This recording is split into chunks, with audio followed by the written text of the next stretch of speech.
اچھا ہے نا آنٹی، کسی کام سے لگ جائیں گے تو بڑی بری صحبت سے بچ جائیں گے۔ ابھی ابھی دیکھیں گے، کل پرسوں آئیں گے، یہ اچھی بات تو نہیں ہے، انہیں آپ کا احساس کرنا چاہیے۔ اماں حیرت سے منہ کھولے اسے دیکھتی رہ گئی، وہ اپنی سادگی میں جانے کیا کچھ کہے جا رہی تھی، تبھی شوبی اسے پکارتا ہوا اندر آ گیا۔ واؤ، یہاں کھانا کھایا جا رہا ہے، آؤ تم بھی کھاؤ۔ اسے آگے کھسک کر شوبی کے بیٹھنے کے لیے جگہ بنائی، لیکن وہ ناک چڑھا کر بولا، جناب ہم ابھی 5 اسٹار میں ڈنر کر کے آ رہے ہیں، چلو تمہیں امی بلا رہی ہیں۔ آ رہی ہوں، ویسے تمہیں کیسے پتا چلا کہ میں یہاں ہوں؟ اسے دسترخوان سمیٹتے ہوئے پوچھا۔ تمہارا بیگ وہاں برآمدے میں رکھا ہوا ہے، جسے دیکھتے ہی عاضر بھائی نے مجھے ادھر دوڑا دیا۔ ابھی تو کہہ رہے تھے پپو بلا رہی ہیں، اس سے فوراً ٹوکا، کوئی بھی بلا رہا ہے، جلدی چلو۔ شوبی کی اجرت کو وہ قصدن نظر انداز کر گئی۔ تم جاؤ بیٹی، ورنہ تمہاری پپو ناراض ہوں گی۔ وہ کچھ انسونی کر کے کھڑی رہی اور ان سے گلاس لے کر رکھنے کے بعد دوبارہ آنے کا کہتی ہوئی اس طرف آئی تو آگے ڈرائی وے پر عاضر ادھر سے ادھر ٹہل کر اسی کا انتظار کر رہا تھا۔ اسے دیکھتے ہی لپک کر اس کے پاس آیا اور قدرے غصے سے بولا، میں نے تمہیں ادھر جانے سے منع کیا تھا، پھر کہاں جاتی؟ اکیلے یہاں بیٹھتے ہوئے مجھے ڈر لگ رہا تھا۔ اسے سادگی سے کہا تو وہ ایک دم نرم پڑ گیا۔ تم آئی کیسے؟ آئی مین تم تو کہیں اور جا رہی تھی، آپ ناراض جو ہو گئے تھے جب ہی میں نے احمد بھائی سے کہا مجھے یہاں چھوڑ دیں۔ اسے منہ پھلا کر کہا اور وہ بہت خوش ہو گیا۔ تو تمہیں میری ناراضگی کی پرواہ ہے؟ ویری گڈ، چلو اسی خوشی میں تمہیں آئس کریم کھلا دوں۔ جاؤ امی سے کہہ آؤ کہ تم میرے ساتھ جا رہی ہو، انیلا کو بھی ساتھ لے آؤں گی۔ وہ کہہ کر بھاگنے لگی تھی کہ اس نے ہاتھ پکڑ لیا۔ اسٹوپڈ، یہیں رکو تم، میں بتا کر آتا ہوں۔ وہ تیز قدموں سے اندر چلا گیا اور کچھ ہی دیر میں واپس بھی آ گیا۔ کھانا بھی تو نہیں کھایا ہوگا تم نے؟ گیٹ سے گاڑی نکالتے ہی حاضر کو اس کے کھانے کا خیال آیا۔ نہیں، آنٹی کے ساتھ کھا لیا ہے، بہت اچھا سالن بنایا تھا انہوں نے، اور پتہ ہے حاضر بھائی، مائی گاڈ، یہ تو مجھے بھائی کہنا کب چھوڑو گی؟ اسے بلا کے ٹوک دیا تو وہ نچلا ہونٹ دانتوں میں دبا کر شیشے سے باہر دیکھنے لگی۔ پھر شاید وہ تھکا ہوا تھا، جب ہی قریبی کولڈ کارنر سے آئس کریم لے کر گاڑی واپس گھر کے راستے پر ڈال دی تو اس نے کچھ حیران ہو کر دیکھا، پھر کہنے لگی، بہت کنجوس ہیں آپ، ایک آئس کریم اور گھمایا بھی نہیں۔ سوری یار، اصل میں صبح سے اب تک ایک لمحہ آرام کا نہیں ملا۔ خیر اب تم کہتی ہو تو۔ نہیں، میں تو یوں ہی مذاق کر رہی تھی۔ وہ فوراً بول پڑی، بس سیدھے گھر چلے، مجھے بھی آپ لوگوں کے انتظار نے تھکا دیا ہے۔ پتہ ہے جب آپ نے فون کیا تھا میں اسی وقت آ گئی تھی اور تب سے آنٹی کے پاس بیٹھی ہوئی ہوں، کمر اکڑ گئی ہے۔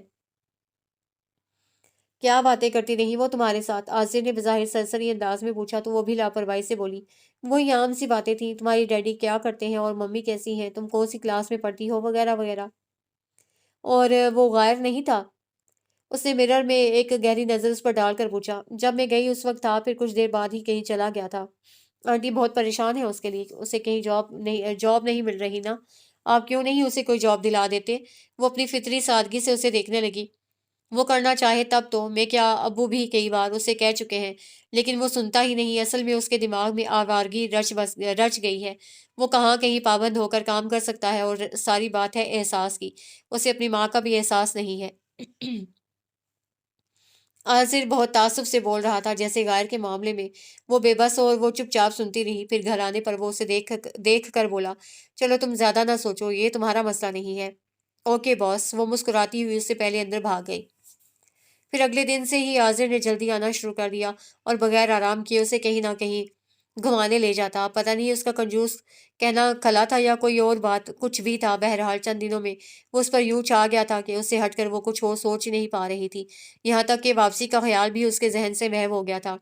اس وقت وہ دوپہر کی نیند لے کر اٹھی تو بس یہی خیال تھا کہ عاذر آنے والا ہوگا اور اس کے آنے سے پہلے اسے تیار رہنا چاہیے، ورنہ وہ ناراض ہوگا، اور اس کی ذرا سی ناراضگی سچ مچ اس کی جان بنا دیتی تھی۔ اس لیے اٹھنے کے ساتھ ہی اس نے اپنے کپڑے نکالے اور واش روم میں بند ہو گئی۔ کچھ دیر بعد نکلی تو انیلا انتظار میں کھڑی تھی، فوراً بولی، جلدی جاؤ تمہاری ممی کا فون ہے۔ وہ بھاگ کر لاؤنج میں آئی تو پھپھو بات کر رہی تھی، اسے دیکھا تو ریسیور اس کی طرف بڑھا دیا۔ ممی سے بات کرو۔ ہیلو ہیلو ممی، کیسی ہیں آپ اور ڈیڈی اور عمیر؟ وہ ایک ہی سانس میں سب کا پوچھ لینا چاہتی تھی۔ سب ٹھیک ہے بیٹا، تم اتنی گھبرائی ہوئی کیوں ہو؟ ممی کے ٹوکنے پر وہ گہری سانس کھینچ کر بولی، نہیں تو ممی، اصل میں بھاگتی ہوئی آئی ہوں، اس لیے سانس پھول رہا ہے۔ اچھا بیٹھ جاؤ آرام سے، مجھے ضروری بات کرنی ہے، ممی نے کہا تو اس نے اپنے پیچھے دیکھا، پھر پھپھو کے اٹھنے پر انہی کی جگہ پر بیٹھ گئی۔ جی ممی، کہیے کیا بات ہے؟ بیٹا وہ تمہاری پھپھو کا خط آیا ہے ہمارے پاس، انہوں نے تمہارے لیے عازر کا پروپوزل دیا ہے۔ ممی نے خاموش ہو کر غالباً اس تاثرات جاننا چاہے، لیکن وہ فوراً کچھ نہیں بولی۔ ایک تو فطری جھجک تھی، دوسرے دل بھی بہت زور زور سے دھڑکنے لگا تھا۔ تم سن رہی ہو نا بیٹا، تمہارے ڈیڈی تو عازر کی تعریف کر رہے ہیں، تم بتاؤ کیسا ہے وہ اور سب گھر والے؟ کیا تم وہاں ایڈجسٹ ہو سکتی ہو؟ ممی نے اسے متوجہ کر کے پوچھا تو وہ سنبھل کر بولی، سب لوگ بہت اچھے ہیں ممی، بہت خیال رکھتے ہیں میرا۔ اس کا مطلب ہے تمہیں اس پرپوزل پر کوئی اعتراض نہیں، اور اعتراض تو میں بھی نہیں کر رہی، لیکن یہ ضرور کہوں گی کہ تم اچھی طرح سوچ لو، کیونکہ یہ ساری زندگی کا معاملہ ہے، سمجھ رہی ہو نا؟ جی۔ وہ پورے دھیان سے سن رہی تھی، جب بھی کچھ چونک کر بس یہ کہہ سکی، اوکے میں تم سے دوبارہ بات کرنے کے بعد تمہاری پھپھو کو جواب دوں گی۔ اس دوران تم ہر پہلو سے سوچ لو، بلکہ اچھی طرح دیکھ بھی لو کہ وہ ماحول تمہارے لیے بالکل اجنبی تو نہیں۔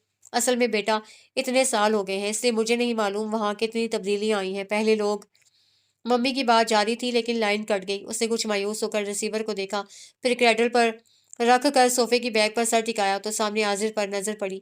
وہ پتہ نہیں کب آیا تھا، یا شاید ابھی اس کے دیکھنے پر آگے آتے ہوئے بولا، کون تھا جسے اتنے انہماک سے سن رہی تھی؟ آپ کے خیال میں کون ہو سکتا ہے؟ اس نے کچھ شریر مسکراہٹ کے ساتھ الٹا اس سے پوچھا تو وہ بھویں اچکا کر بولا، ہو سکتا ہے یعنی مذکر، نو نو، میرے علاوہ اور کوئی نہیں ہو سکتا، لیکن میں تو یہاں موجود ہوں۔ وہ گھورنے لگا تو وہ کھلکھلا کر ہنس پڑی، تو آپ جیلس بھی ہوتے ہیں تمہارے معاملے میں؟ وہ فوراً بولا، جلدی بتاؤ کون تھا؟ ممی وہ اٹھتے ہوئے بولی، کہہ رہی تھی فوراً واپس آ جاؤ۔ کیوں؟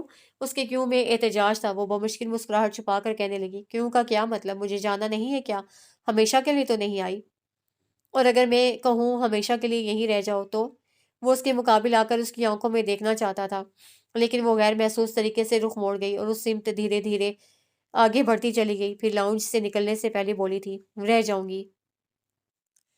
ممی نے جب دوبارہ اس سے پوچھا تب بھی اس کا وہی جواب تھا کہ سب بہت اچھے ہیں۔ یہ ایک طرح سے اس کی رضامندی تھی، جسے سمجھتے ہوئے ممی نے پھپھو سے حامی بھری۔ اس کے بعد طے یہ پایا کہ وہ خالہ کے گھر چلی جائے، اور پھر ایک 1.5 مہینے میں ممی ڈیڈی اور عمیر آئیں گے تو اسے وہیں سے رخصت کریں گے۔ یوں اگلے دن ہی وہ خالہ کے گھر جانے کی تیاری کرنے لگی، اپنی ساری چیزیں ڈھونڈ ڈھونڈ کر سوٹ کیس میں رکھ رہی تھی کہ عقب سے انیلا اس کے پہلو میں چٹکی کاٹ کر بولی، واپس تو یہیں آؤ گی، پھر کیوں اتنی مغز ماری کر رہی ہو؟ لو میں تو تمہارے خیال سے کہہ رہی ہوں کہ کہیں تم یہ نہ کہو کہ سب پھیلا کر چلی گئی۔ وہ سوٹ کیس بند کرتے ہوئے بولی، میں تو کہتی ہوں تم جاؤ ہی نہ، یہیں رہو آرام سے۔ جب ماموں جان اور ممانی جان کے آنے کا ہوگا تب 1-2 دن پہلے چلی جانا۔ جناب ممی فون کر چکی ہیں خالہ کو، جبھی تو کل احمد بھائی لینے آئیں گے، اور پھر مجھے بھی یہی ٹھیک لگ رہا ہے۔ کیوں اب شرم آتی ہے عازر بھائی سے؟ انیلا کے گدگدانے پر وہ سچ مچ شرما گئی تھی۔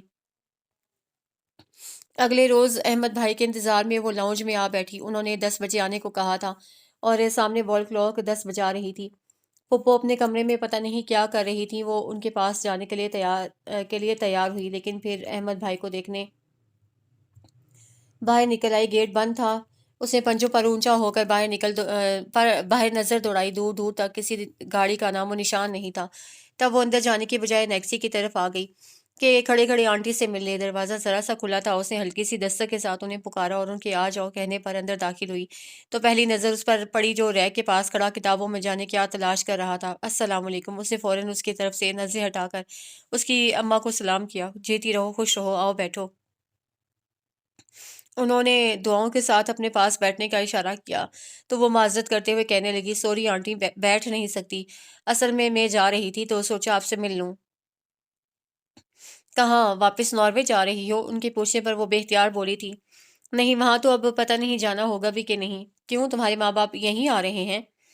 جی نہیں، بس تھوڑے دنوں کے لیے، پھر چلے جائیں گے۔ اور تم؟ انہوں نے الجھ کر دیکھا تو وہ دھیمی آواز میں بولی، میں پھپھو کے پاس آ جاؤں گی ہمیشہ کے لیے۔ ہمیشہ کے لیے، انہوں نے پرسوچ انداز میں دہرایا، پھر ایک دم سمجھ کر مسکرائیں، تو شادی ہو رہی ہے تمہاری، مبارک ہو۔ وہ ذرا سا مسکرائی تھی کہ اس کی آواز پر چونک گئی، اماں میری ہر چیز یوں ہی کھو جاتی ہے۔ اس کے ساتھ ہی اسے پلٹ کر ایک موٹی سی کتاب ٹیبل پر پٹکی تھی جس سے وہ قدرے خائف ہوئی، اور اماں پریشان، کیا کیا کھو گیا ہے، مجھے بتاؤ۔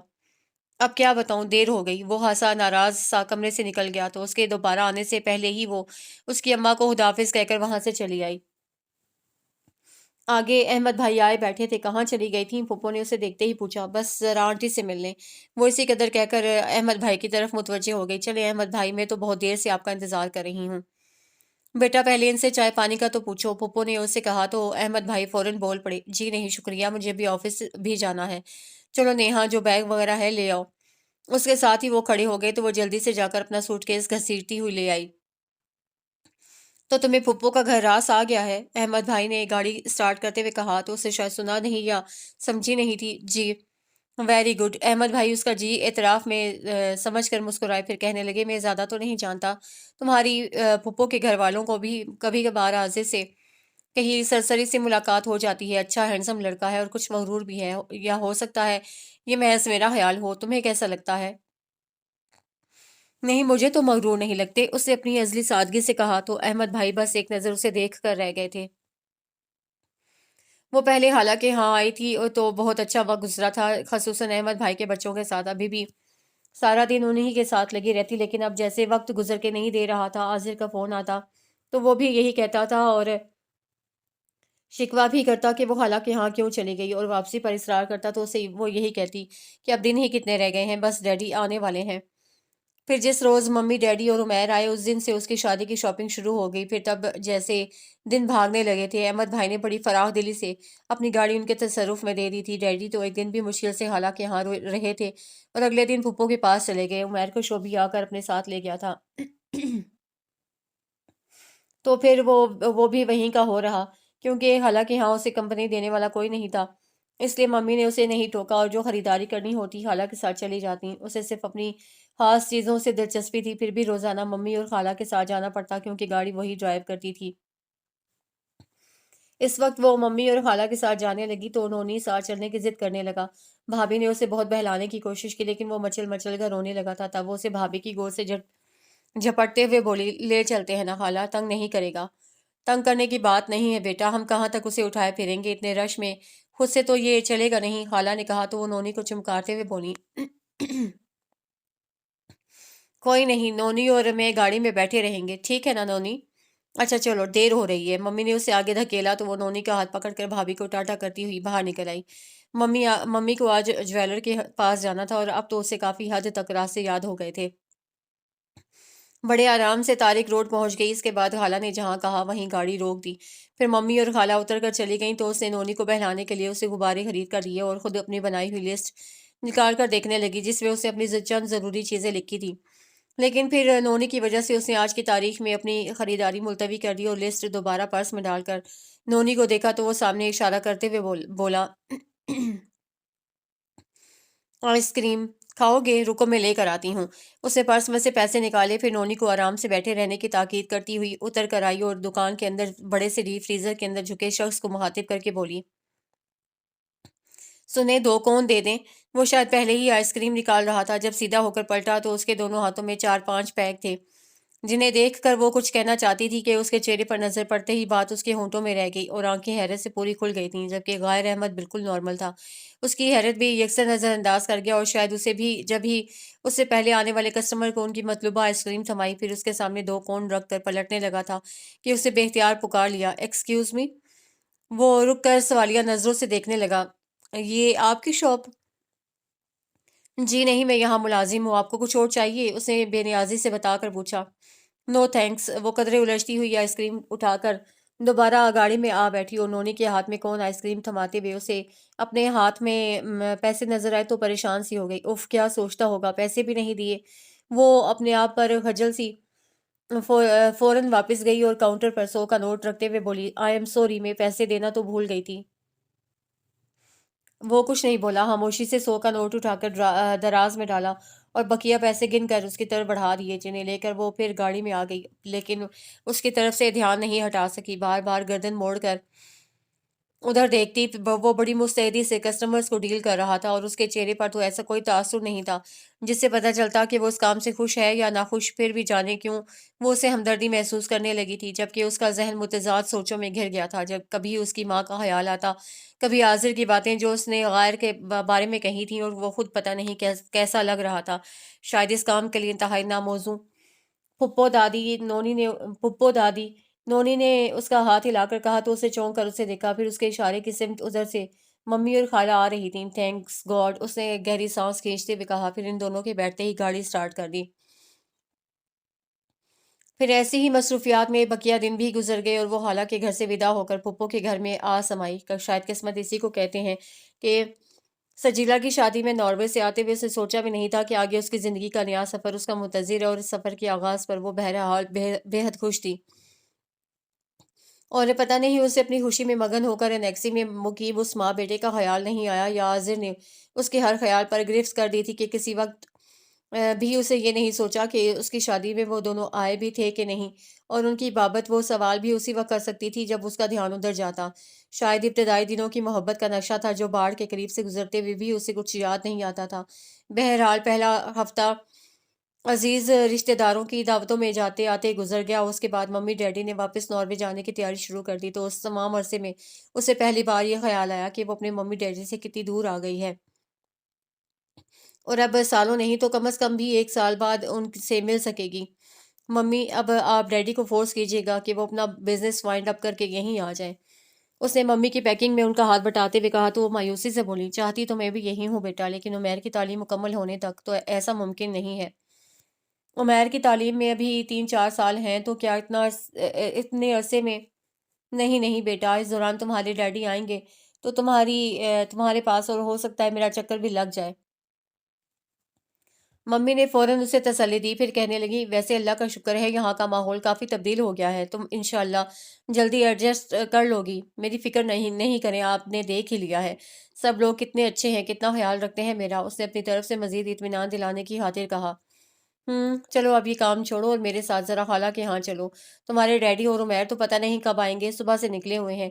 ممی نے اٹھتے ہوئے کہا، تو وہ ایک نظر اپنے کپڑوں پر ڈال کر بولی، میں چینج کر لوں، تب تک آپ پھپھو کو بتا دیں۔ پھر جاتے جاتے رک کر پوچھنے لگی، لیکن ممی ہم جائیں گے کیسے؟ گاڑی تو ڈیڈی لے گئے ہیں اور دوسری انکل کے پاس ہے،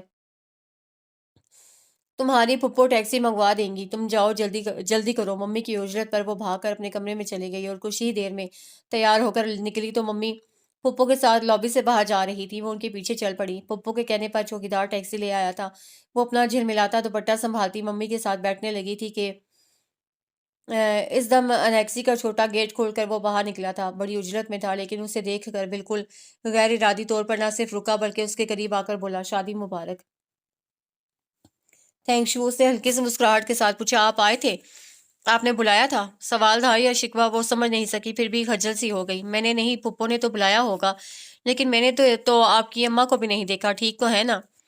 جی ہاں بالکل ٹھیک ہے، وہ کہہ کر پلٹا اور تیز تیز قدموں سے چلتا چلا گیا۔ کون تھا یہ؟ اس کے بیٹھتے ہی ممی نے اس سے پوچھا، تو وہ جو ابھی تک اس کے پیچھے ہی دیکھ رہی تھی چونک کر بولی، عازر کا کزن ہے، فرسٹ کزن، یہاں رہتا ہے؟ ممی نے قدرے تعجب سے کہا، جی انیکسی میں یہ اور اس کی اماں رہتی ہیں، بہت اچھی خاتون ہیں، میں ملی ہوں ان سے، آپ کو بھی جانتی ہیں، بتا رہی تھیں کہ جب آپ یہاں کراچی میں تھیں تو پھپھو کے گھر ان کی آپ سے ملاقات ہوئی تھی، آپ کو یاد نہیں ہے؟ اس نے سادگی سے بتا کر آخر میں پوچھا، تو ممی ذہن پر زور دیتے ہوئے بولی، اچھا ہاں، عازر کے چچا، ان کی تو شاید ڈیتھ ہو گئی ہے۔ جی، تو ان کی بیوی اور بیٹا یہاں تمہاری پھپھو کے گھر میں رہتے ہیں؟ بتایا نہیں تمہاری پھپھو نے مجھے اپنی دیورانی کے بارے میں، اور میرا سامنا بھی نہیں ہوا ان سے، یا شاید ہوا ہو تو میں پہچان نہیں سکی۔ ممی سوچتے ہوئے انداز میں بول رہی تھی، نہیں ممی، وہ اس طرف نہیں آتی، اور میں نے پھپھو کو بھی ان کے پاس جاتے ہوئے نہیں دیکھا۔ اس نے کہا تو ممی نے کچھ بے دھیانی میں اسے دیکھا، پھر کہنے لگی، ہوگی کوئی بات، تمہیں بہرحال ان کے معاملات میں بولنے کی کوئی ضرورت نہیں ہے۔ کیسے معاملات؟ یہی کہ وہ ایک دوسرے کے پاس آتی جاتی ہے یا نہیں، ممی سرسری انداز میں کہہ کر شیشے سے باہر دیکھنے لگیں، تو وہ سر جھٹک کر ٹیکسی ڈرائیور کو راستہ بتانے لگی۔